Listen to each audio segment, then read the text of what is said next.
imaginative stories delight us. How can using your imagination make stories more fun to read?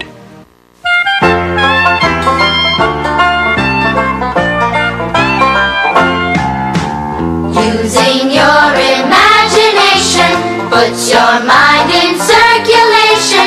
No matter what the situation, it's just your point of view. 'Cause imagination's your own creation. Imagination is you.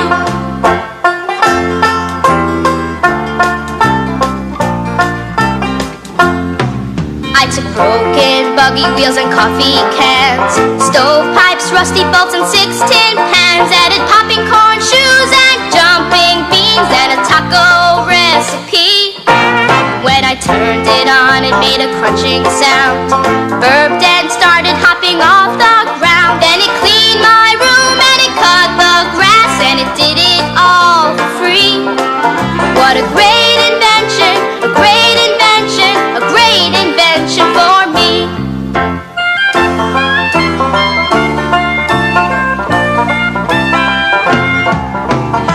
Using your imagination puts your mind in circulation. No matter what the situation, it's just your point of view. 'Cause imagination's your own creation.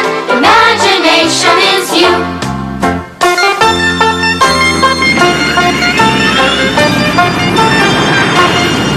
He's a little visitor from outer space, had a teeny tiny tinny face, with a battery pack and a 3-volt snack that he used for energy.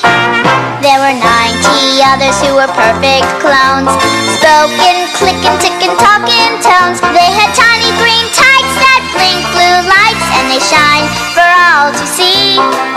What a perfect family, a perfect family, a perfect family for me.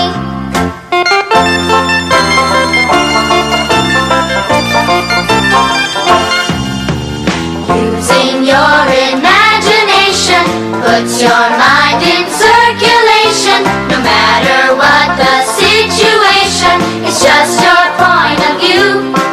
'Cause imagination's your own creation. Imagination is you.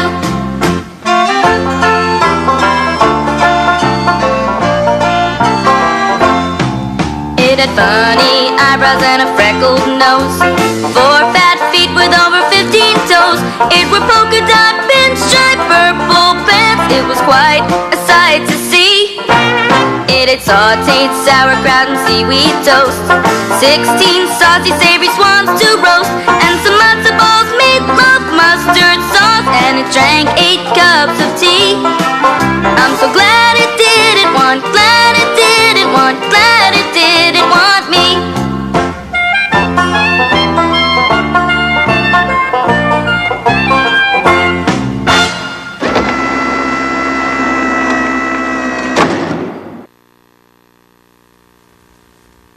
There's a spooky sort of shadow dancing weirdly on the wall. It's a creature that I've never seen before. It's creepy, and it's eerie, and so positively tall that it stretches from the ceiling to the floor.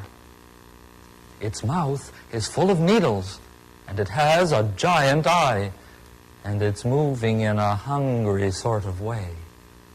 It surely could destroy me if it only cared to try, so I hope it's had enough to eat today. That shadow makes me nervous. I don't dare to close my eyes. I'm afraid I may be eaten, head and all. If I fall asleep tonight, I'll be taken by surprise by that shadow dancing on my bedroom wall. Even something very ordinary can become special if you use your imagination. For example, here is a poem I wrote about noses. It's called, "Be Glad Your Nose is on Your Face."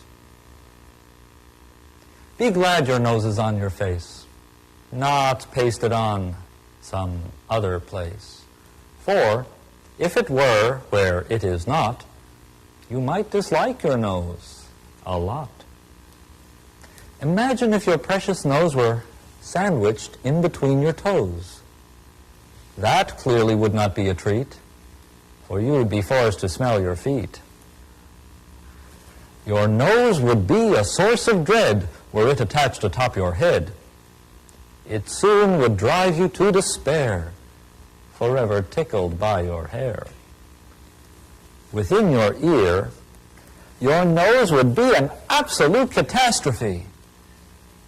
For when you were obliged to sneeze, your brain would rattle from the breeze. Your nose, instead, through thick and thin, remains between your eyes and chin, not pasted on some other place. Be glad your nose is on your face. Ideas for poetry are everywhere. All you have to do is use your imagination, and you are sure to discover an exciting new world.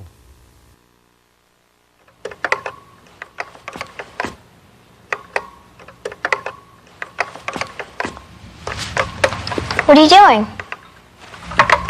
I'm writing a story. About what? It's an adventure. I love adventure stories. I just finished. Do you want to hear it? Sure.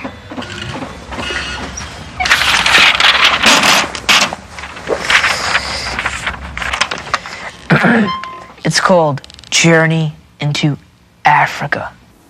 There once was an incredibly brave explorer who set out to cross the great continent of Africa, all alone. Wow, this is great.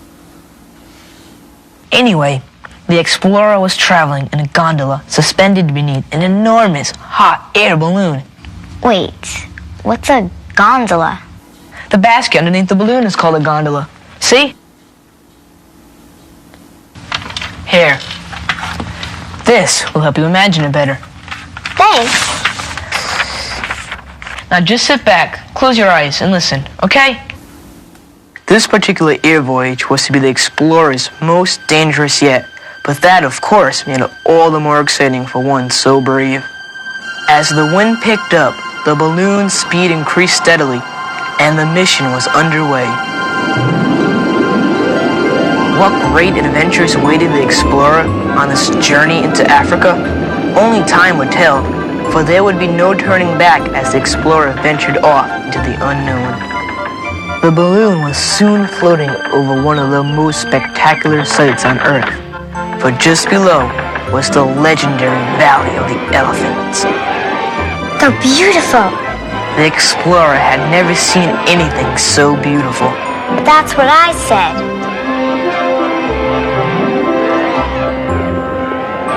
At last, the balloon was sailing over the Serengeti Plain. This was lion country and could prove to be very dangerous. The explorer instinctively pulled away, knocking loose a sandbag.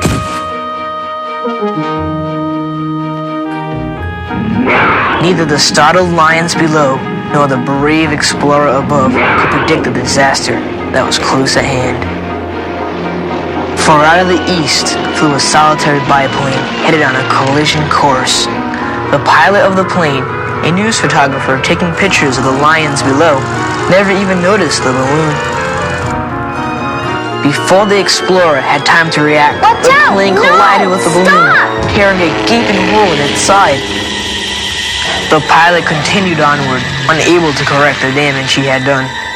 With the lions circling below, the balloon started its agonizing descent. Suddenly, one of the lions gave way.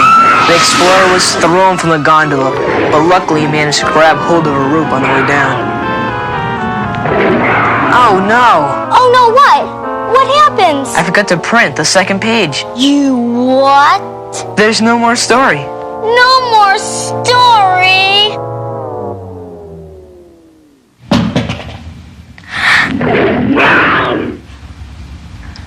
Are you alright?